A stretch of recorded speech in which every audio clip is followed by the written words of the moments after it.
The tremor hit without warning, the bone-jarring shudder that sent equipment crashing from consoles.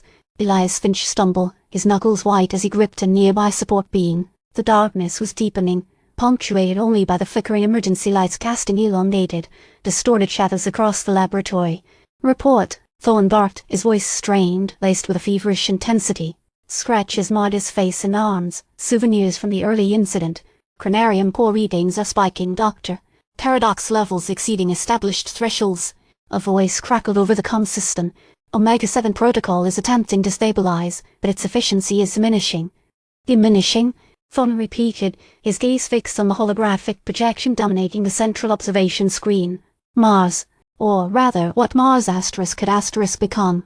A desolate cityscape of obsidian spires, and the ominous hum of countless drones dismantling their research complexes. Sadness of the armored figure. "Still the scene, the destruction, Doctor," the voice replied. "No change in behavior. The diagnostics are inconclusive."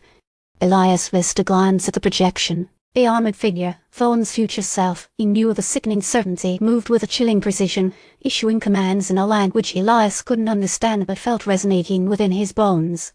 It was predatory. The figure was an echo of Thorne, but stripped of any semblance of humanity. A monster forged in the fires of temporal manipulation.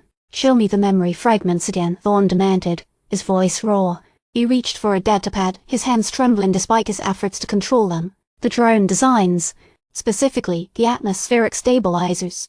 The datapad flickered to life, displaying schematics for complex, almost alien technology. Elias recognized them instantly. They were his designs. Or, rather, designs he's going to design. Memory fragments, echoes bleeding through the fractured timeline.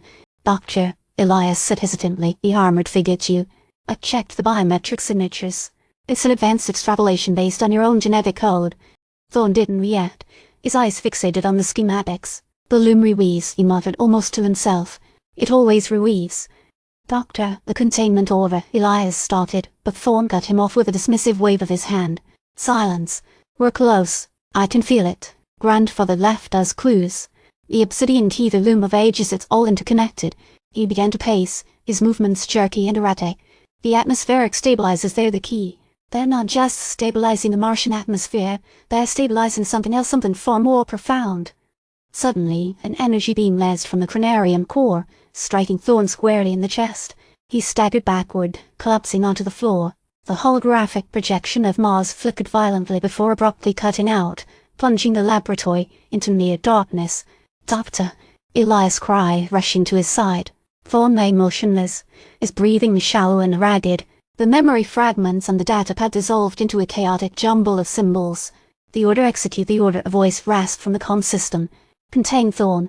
Prevent the spread of echoes. He is a threat to the integrity of the timeline."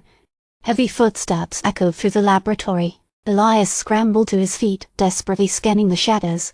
Two figures emerged, clad in dark, utilitarian uniforms, their faces obscured by helmets.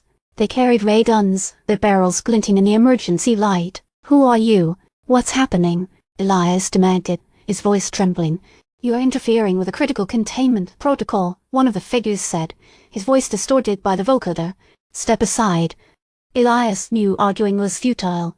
He was a junior assistant, outmatched and outgunned.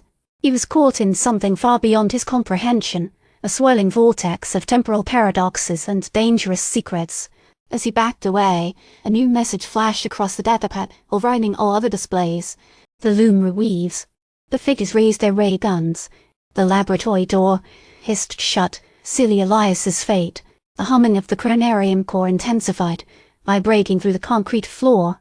The last thing he saw before the darkness consumed him was a single, fragmented image on the datapad, a photograph of an elderly man with piercing blue eyes, a faint smile playing on his lips.